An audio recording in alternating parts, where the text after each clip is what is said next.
Let's dive straight into what a rebirth actually is. It's the birthing of old ways. It's the letting go of so much. And it is very much similar to the actual birth of a baby because we are letting go of so many old ways that we used to be, the way we used to view the world, the way we used to show up. And in that process, we think that we've done all this work previous to now and the medicine can do so much, but then we actually have to embody that. We have to go through that birthing process as a physical vessel because that's what we're here to do. So for me, mine was also on an ayahuasca journey in Peru with my maestros. And the moment that I had it was I was actually sitting with all my angelic beings and I didn't want to actually come back. I actually can remember it very clearly. I was in this absolute beautiful place and I remembered not wanting to actually come back. But then it was a process that unfolded, and I would say that took 9 months for me. I went into deep honoring myself and really sitting with ritual, and cacao was what got me through. I processed so much and it's been an ever unfolding, and I wouldn't say that all of it was easy. I think that it was an up and down. It was definitely a connection to beautiful sisters like yourself and that,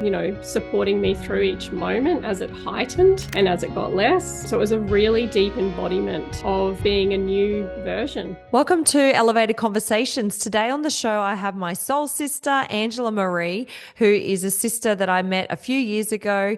We dive deep into rebirthing and what you can expect with the rebirthing process. We all die, grow, and reborn ourselves. So this process, this show today is going to give you the insights of all the symptoms, what you can expect, and learn from our own experiences. Angela is also taking a beautiful group of people to the mountains over in Peru, and she shares some insights and what that journey entails, along with the power of the cacao plant. You'll learn how to use this in ceremony and how it can help in your daily rituals so you can feel awake, aware, open, and in a loving state. Angela is a beautiful, beautiful guide to spirit, and she's helping many, many souls at this time. We really hope you like this show today, Elevated Conversations with Angela.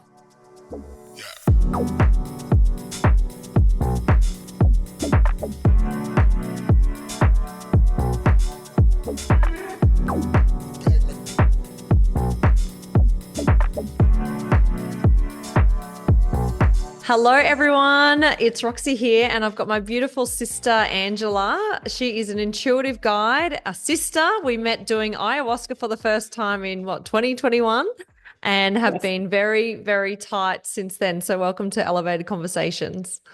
Oh, thank you so much. I am truly honored to be here. For me, this is such a gift, and to be on your podcast. We've shared and journeyed so much over these last few years, and yeah, I love you as a friend, as a sister, and watching you grow, watching me grow, and just the navigation of these realms together and knowing that you're there is just, yeah, I'm truly grateful for that.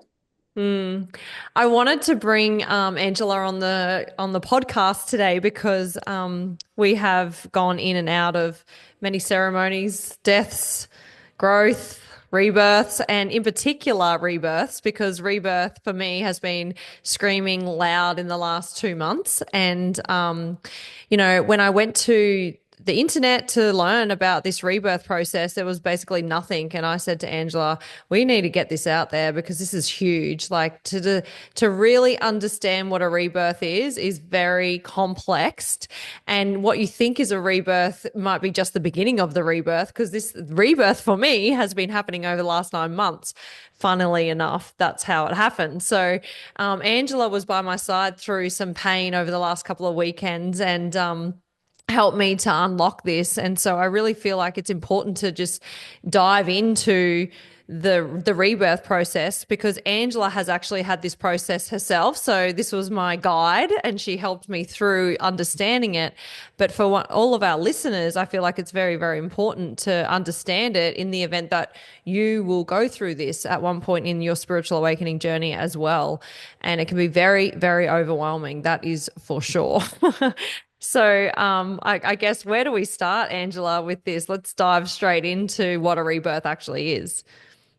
Yeah, for me, I feel like a rebirth is just that. It's what we think it is. It's the birthing of old ways. It's the letting go of so much. And it is very much similar to the actual birth of a baby, because we are letting go of so many old ways that we used to be, the way we used to view the world, the way we used to show up.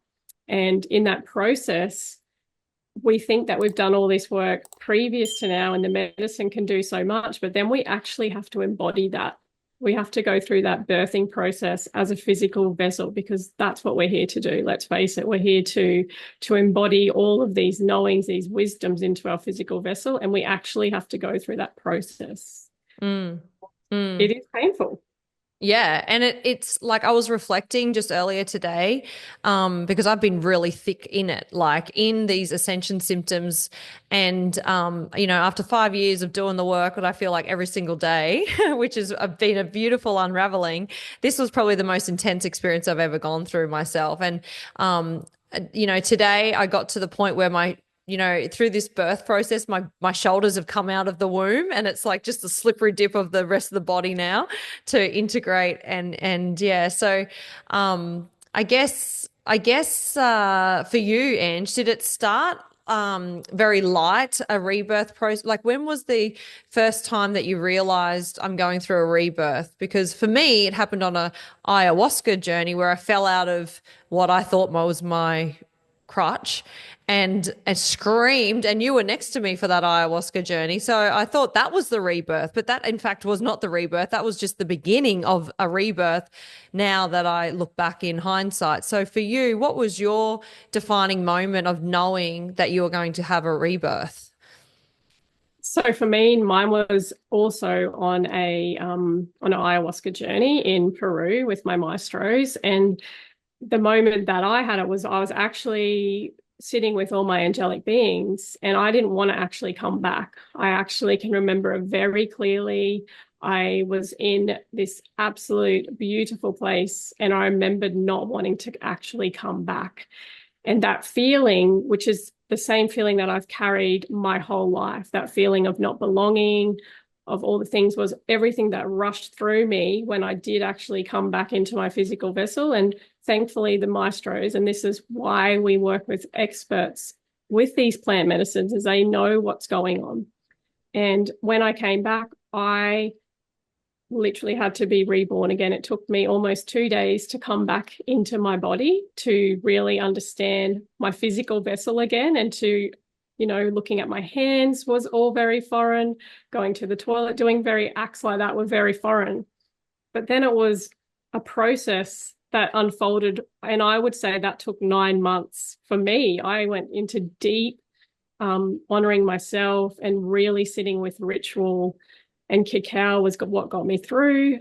I processed so much, and it's been an ever unfolding. And I wouldn't say that all of it was easy. I think that it was an up and down. It was definitely a connection to beautiful sisters like yourself, and that, supporting me through each moment as it heightened and as it got less. So it was a really deep embodiment of being a new version of myself. Mm.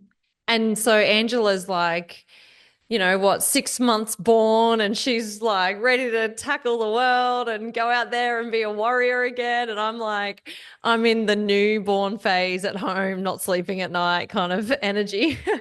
And I really am getting that. Like, I'm really getting that I have to stay at home. And it's like I've been brought home from the hospital and I have to stay at home, because just for you guys that are listening, like Angela, she integrated those 2 days out of body. I've been feeling in and out of my body for 2 months, and we all have different stories, and none of us are the same. We're all different souls, and that we can't compare, but we can only share our experience in hope that it helps you guys listening, that it's like, okay, and this is normal. Nothing's wrong with you. Because I started thinking, fuck, maybe there's actually something wrong with me. Maybe I need to go get a brain scan. Maybe, I've got cancer. Like, I went to fear, and I know that it was just the energies and what I'm working through. But that is even me thinking that, and defaulting to, the third dimensional matrix fear because of the intensity of this experience. And so I watched you going through all of this, and now I'm going through it. I'm like, oh my God, like it really does like so much more sense to me. And very grateful for you holding my hand through it, because I couldn't even go out without going out of body. And so for some of the listeners, I did write down some symptoms, and maybe we could share some symptoms of this rebirth, because it's very similar to ascension symptoms, but there's almost like a triggering point where we go through the cycle. We all know the cycle of healing, which is like death, growth, rebirth, or death, rebirth, growth, death. So this cycle of life that we all have to get used to, like these beautiful cycles. And yeah, I certainly didn't anticipate how intense this rebirth process was going to be, that's for sure. And I'm sure you didn't either. I mean, learning to go to the bathroom again, Angela, that's like so crazy. And I know. like, and when you were saying like learning to be human in your body, that's the symptoms that I've been feeling as well. Like I'm like, how do I stand? And like it's all really, really strange, right? And I think because, our nature is to be, and for me personally, I'm always have been very elevated, very connected to the astral, very easy to get messages my whole life. And that's not something that's new to me. But what is new is the fact that you actually have to be the bridge between the worlds. You actually have to receive that message through your vessel and into Pachamama. You have to be connected into the ground as well. And, Mm-hmm. some people are feeling that on the opposite scale. So some people are really feeling that connection to Mother Earth and have felt that connection, but yet they're disconnected from those messages. So no one is the same. We're all processing this differently. But to understand that the rebirth process is something that we will continually do as we traverse this journey. It's just that the intensity will minimize, and that we will start to notice when we shift and change and start welcoming those new versions of ourselves when we've gone through this really intense birth. It's Mm, like we're always rebirthing, mm. always. Yeah, so that's so true. It's it can be intense. It might not be intense. It might be gentle. It might be intense. You just don't know what you're going to get. But for people that are listening, some rebirth symptoms that I just jotted down before this podcast, so you can feel like you can relate to this, is like brain fog and confusion. Like that is one of the symptoms. Feeling nauseous. So I was like nauseous as if I actually thought I was having a baby at one point. And I even had 3 clients come to me randomly just going, I keep getting that you're with a baby. And I'd park behind a car that had baby on board. And I'm like, oh my God, I think there's a baby coming. But all along, it was actually me. And I didn't know until like literally like, I don't know, three, Days four ago. weeks ago, the penny really dropped. So you might have pregnancy symptoms even if you're listening to this. And I know if you're a guy, you're listening to it, it might be different. But this is what we've experienced. Major fatigue, like you're pregnant, basically like you're pregnant, fatigue, lightheaded, fuzzy in the eyes. An emotion that I actually went to, which you went to, was not wanting to be here. So helpless, and then under helpless, I was in despair.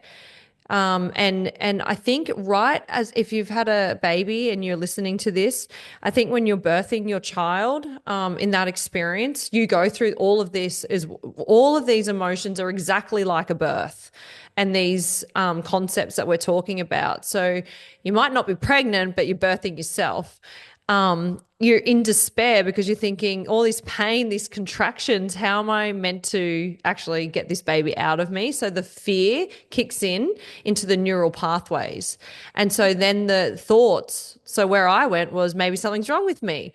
Maybe I need to go get a scan, da, da, da, da. Like, so you're thinking that you're not going to be safe to birth this child, right? Overwhelm. You're between worlds. So, Angela, for you, you are up in the ethers, not wanting to come back. Yeah. Yes. And it's funny because a big part of that real embodiment, and probably the final and closing chapter of my rebirth was when I actually went back to Peru, and I got that same experience, but this time it was in a different way. And I actually got to see everything and was shown all this beautiful kingdom that is still part of where we are, but I got to choose to come back this time. And I actually was so excited to come back because I know that I'm here to now to emanate that frequency. And that's probably a big thing about the rebirth process, is that you realize coming out the other side is that you don't actually have to be anything. That when you fully embody the knowing that, death and rebirth are the same thing, and that it's actually the most beautiful and profound duality that we have in this human experience, it changes everything in an instant. So yeah, I think that was when it was really anchored in for me, and I understood a lot, and now I look at everything in a very different lens. Yeah. So like in terms of perception, my perception has been all over the place. Like my consciousness has been out, in, and I'm like, am I even in or am I out? And I said to you, it's like, I don't know if I'm a caterpillar or the butterfly. I don't know where I am and what I'm doing. And it's like, before you have your baby and you know that you've got to go to the hospital and you're kind of walking around the house and you just like kind of been weird. That's this feeling too. That's what I've been feeling, like really strange. Anxiety in the third dimension. So like when we birth as females or animals, they find a quiet, dark place, right? And so every time I would go out to the shops, for anyone that's listening, this wave of energy, and I'd feel like pressure from these other energies, and my anxiety would get triggered, and I'd have like nearly a small panic attack, and then have to race home. And so when I get home, I'm all good. When I'm working, I'm all good. But it's almost like the rebirth. It's like making me stay at home to nurture the new baby, the new version of me, and no interruptions of any other energies allowed to spoil the brew, if that makes sense. Did you find that with yours? Yeah, and I think that comes because we become so open, and we are very, we're discombobulated, and we in that home space, that anchoring point, your altar, it's really important to find that space and allow yourself that time, and know there's no rush in this process, and everyone does it very differently. Because for me, doing regular meditations and just staying in that little confinement of ourself, of our home, of our safe space, is something that really helped me to just move through it. And I went really quiet. I had hardly any clients. I allowed myself that time and that space to birth the new version of myself. Yeah, it's so crazy. I think some of the other things that I had down here was like nervous, scared, giving up, like you want to just I just was like, okay, you can just take me. I'm done. And I'm like, I'm able to talk about it right now and I look chirpy, but at the time I was on death row. Like that's how I felt. Yeah. Tight stomach, like contractions in the belly, hearing loss, like in and out of hearing loss, and like super off balanced. So all symptoms of like a pregnant lady in reflection when we speak about this. I think this is super important to understand the rebirthing process, because it's taken me 9 months to get to this point. And like the other day I messaged Ange, and because I dropped a boiled egg. And I knew, and she's like, oh my God, it's cooked. I think you're having your birthday, like your rebirth day. And that was 3 days ago. And so now I'm still moving, but I'm getting more stable every day. But it's been a massive process, something the largest and biggest thing I've ever done for myself, and I feel very honored to have your midwifery, is that how you say it, beside me, holding me. And yeah, it's such a profound situation. When you are looking at your new version, I feel like there is an opportunity of like fully chopping everything in that old version away. And that's what I'm sensing. And then there's this like redesign of this new authentic self. Like it's almost like opportunity to tap into the blueprint of your soul. Did you find that with what you went through? Yeah, I absolutely feel like it's kind of a bit like all the versions of the self that we sort of see and feel throughout this our life until this point. It's like that's all come into reality now. It's like, oh my gosh, like, and I literally can't help but look at everyone with like, I used to think that I used to look at everyone with love and compassion, but now I literally, I just, I do. And it's like I have nothing to hide behind anymore. I'm literally me in my wholeness, in my fullness. And I'm so excited to continue this path, this journey as a human. And I've never felt like that.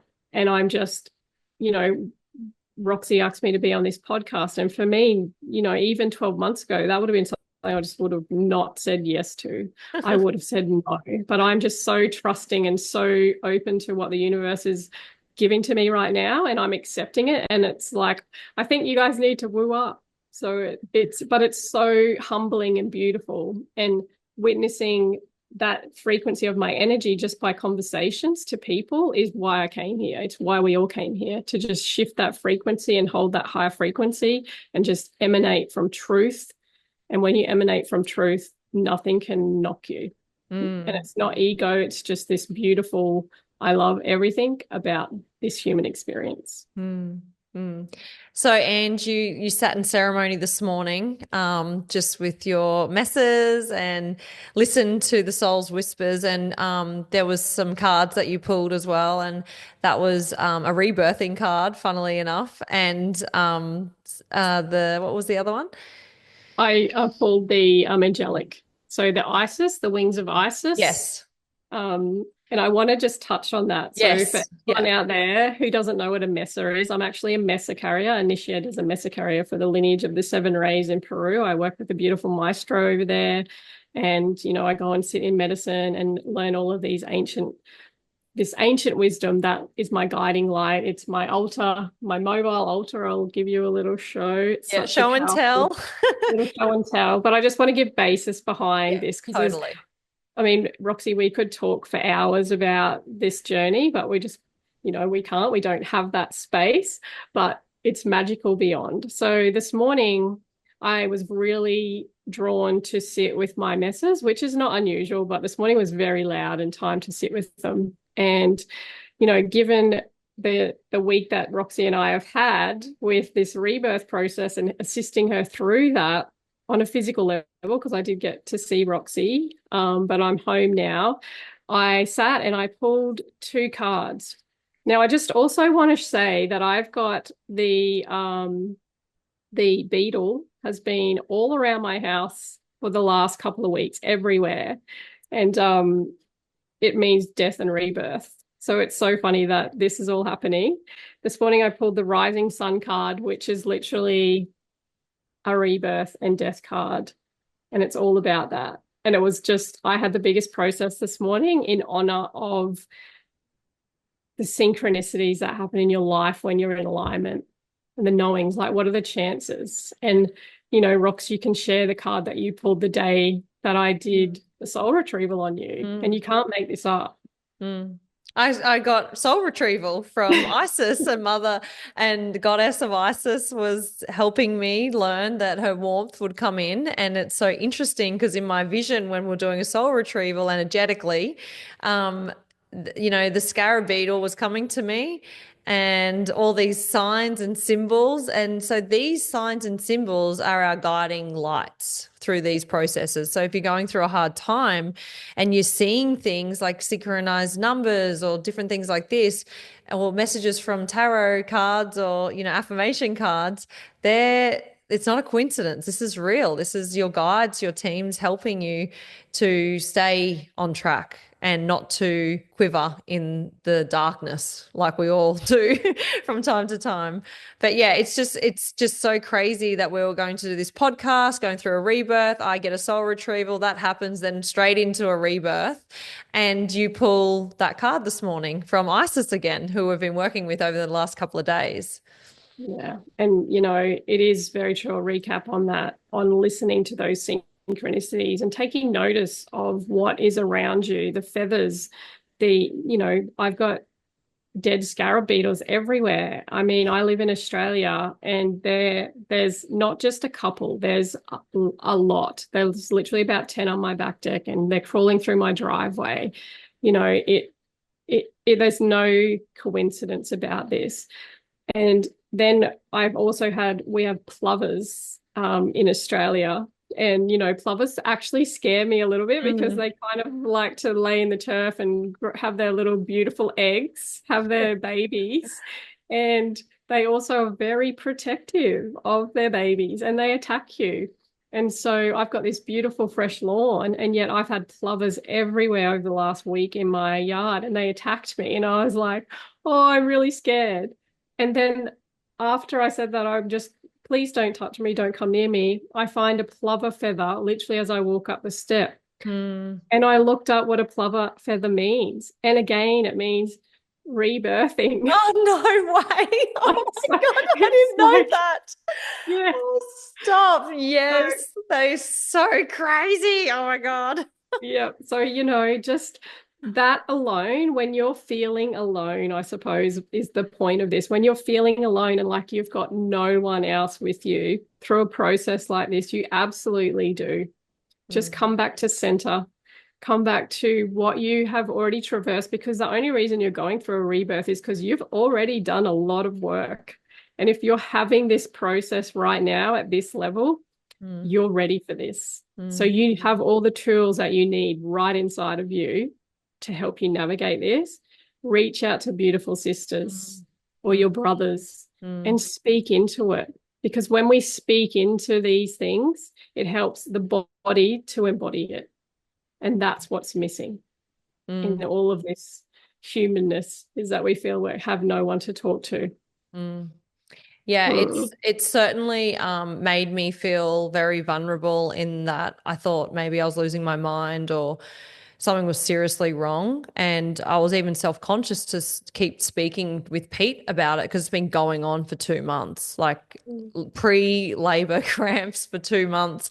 And like normally my happy self is, we're speaking on big platforms and normally that's not really a big problem for me, but like all of a sudden I had to fully nest but I didn't understand all of this when it was happening. And so that's why I felt so called to share this story and share this process because I didn't actually, from when it started to now was what, October last year. And now I feel like the baby's crowned and the shoulders have come out. I don't know what else is going to come for me next over the next couple of days, but I'm listening now. It's got my full attention.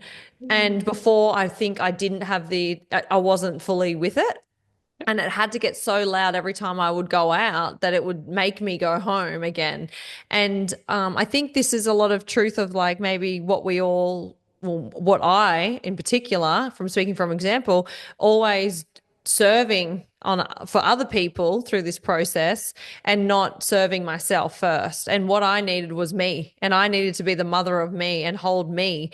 And a lot of us, we need ourselves and we need to hold our inner child and all our versions and constantly go back to where the roots of all of our false beliefs and our pain comes from, but in a motherly, divine, feminine way. And when you do hold that space, that softness, it's like you're a midwife for yourself in a sense.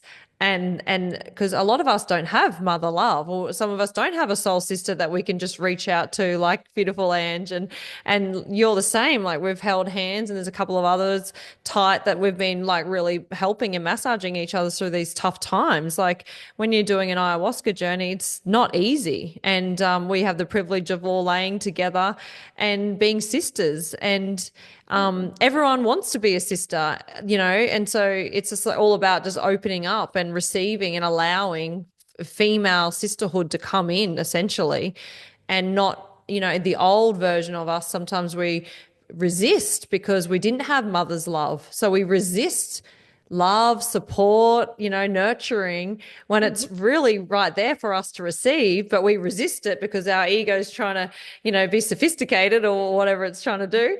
And, all of us at the end of the day, we're asking for love, but we're resisting it. We all just want love. So we need to open the gates and just receive, even if it feels uncomfortable, right? Because I know, like you and me, we have a very similar injury in that mother's love wasn't very close. Our mothers were busy and distracted and have all sorts of dramas going on. So to feel divine feminine love for yourself through a rebirth is another super important step of this, I believe. Do you? Yeah, I think, to give self-love is one of the hardest things, especially as a woman. And I think it's probably, I'm going to touch on our beautiful brothers. I think it's actually harder for them to drop that into that self-love as well, because, they've got to be the provider. They've got to be all of these strong things.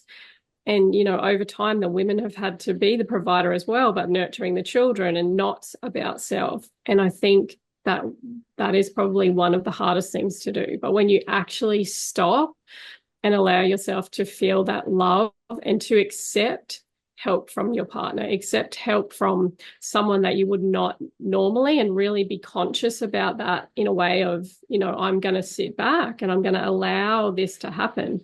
Big shifts happen, big changes occur. And, it's dropping into that divine feminine, being nurtured, being loved, because when we do that, we can actually give so much more from that place, from that Totally. space. And all along, I thought I was pregnant, and I was so excited about that. And so I was still distracted by an object outside of myself rather than myself. I would have rather have a baby than have me. And isn't it like that's a big test and lesson for me to see that gap of where we need to grow into? And I'm sure all of us mothers, we're fulfilling a void with children and material items, decorating our prison, because it's our identity, right? And so this rebirth process has really taught me that I have an opportunity to fine tune my frequency, what I look like, how I behave, how I smile in the like what facial expressions I'm going, how I act, what I wear. Like I have a new page. That's what I feel like is coming. Did you find that you had a new page to really reinvent the new you? Yeah, it's funny. I had a drop in come in one morning, and it was a question that came to myself, and it was, how do I want to show up? How do I want to show up today? How do I want to show up in this conversation? How do I want to show up to my children? And it kind of like been a repeating question that I've asked myself in every moment almost. And it's so brief and so quick, but it's so powerful, because in each moment I'm hearing that little voice saying, how do I want to show up here? And I think it just automatically drops you into this beautiful centered space of compassion and love. And it changes your life. It changes the people around you. And it's it's a gift. I love that. I'm going to start tuning into that one.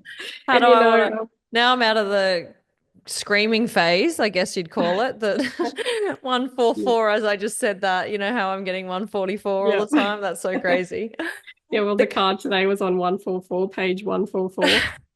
Yeah. And that's the number 9 adding up. So, Ange, we went to Costa Rica. We've shared, we got to open ceremony in one of the first experiences with a mother ayahuasca together, which was beautiful. And recently took a trip to Costa Rica. And I know that you were in Peru, the beautiful mountains of Peru before that, and you're intending to go back to Peru. So let's dive into what happens in Peru for everyone to learn about the trips that you do annually. Like you felt called to Peru. We feel called to the Costa Rica, I guess, place at this time. I don't know if we're coming to Peru yet, but it's still an indigenous wisdom working through the medicine of ayahuasca and the plant medicines. And, where you're called doesn't matter. For me, it was really important for me. I always had this yearning I was missing something. I was missing that indigenous connection. I felt like as an Australian, that was something that I was missing. And so for me, when I started learning the ways of the lineage of the seven rays, it just resonated with me so deeply and it called me. And, the Apus, the mountains, as we call them, they called me home. They called me to remember who I truly am. And we hear that coined a lot. So I think it's kind of become a little bit of a washover. I think that remember who you truly are. I think it's that coin that we forget the actual depth of that and what that means. And for me, going to Peru was so much more than, yes, I had my rebirth process, but it was a deepening into who I am truly, and the art of listening, really deep listening to Pachamama, to all of the symbols, to the numbers, to people, that really deep listening to the people in my life and how to show up for them. Um, we go to these beautiful sacred sites. We do work with medicine, plant medicine over there in the most beautiful and profound ancient ways. And there's not much words spoken, in fact.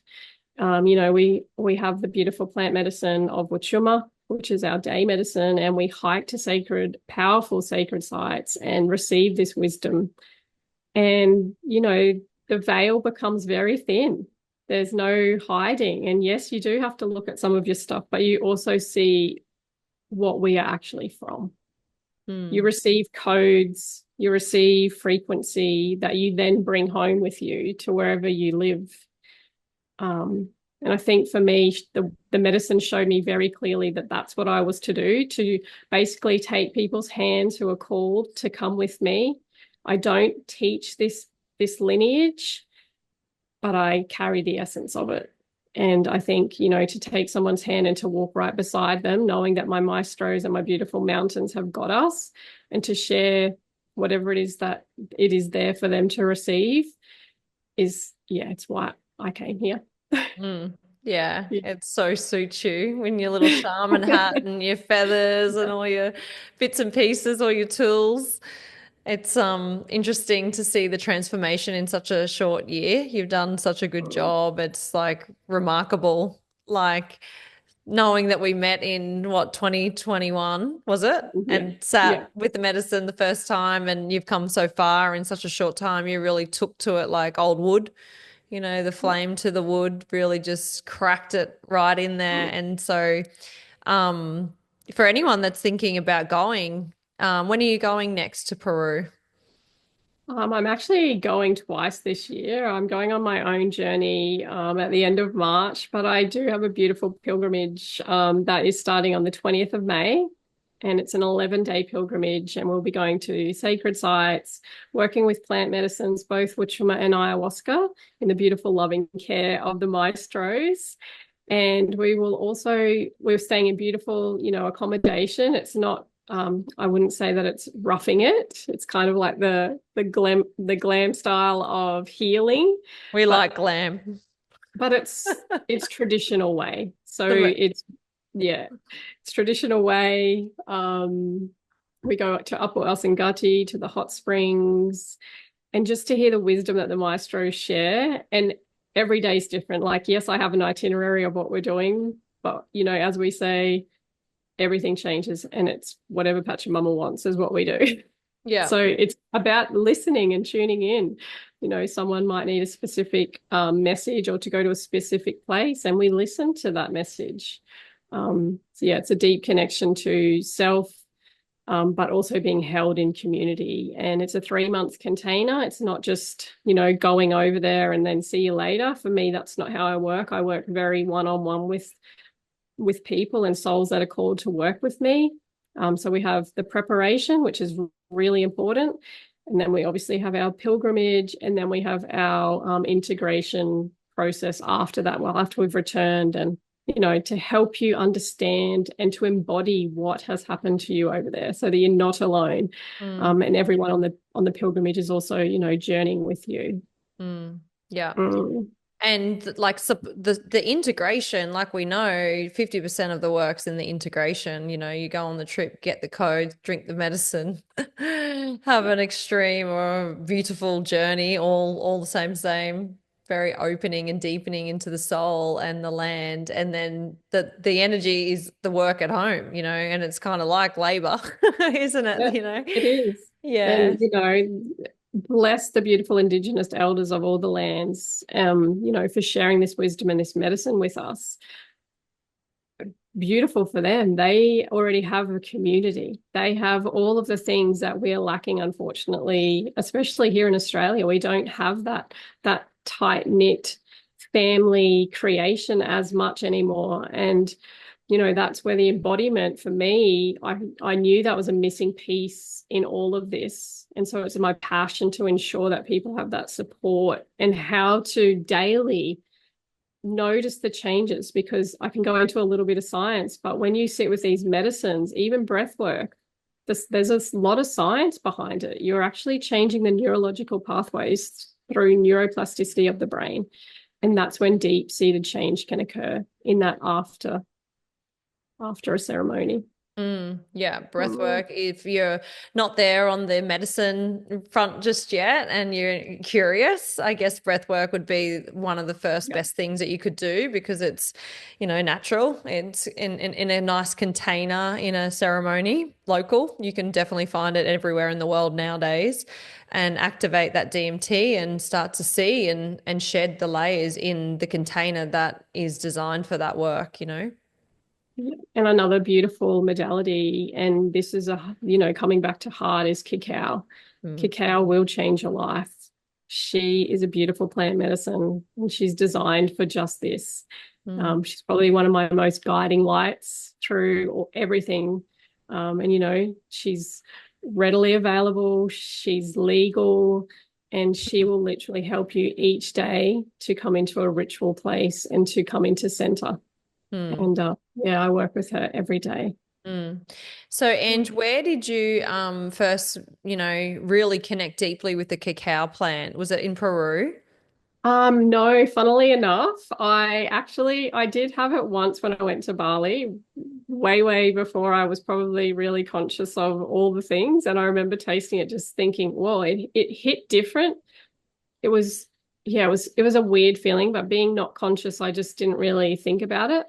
But then when it really hit me and changed my life was actually during a spirit breathwork event here in my hometown. I went to an event, and I remember still just walking into that space and having that first sip, and my whole life changed. Wow. In an instant. It was like, the atomic bomb just went off and just went, and I knew right then that everything had changed for me. And I've not put the cup down since. I offer trainings in this, how to deepen your work with this beautiful medicine.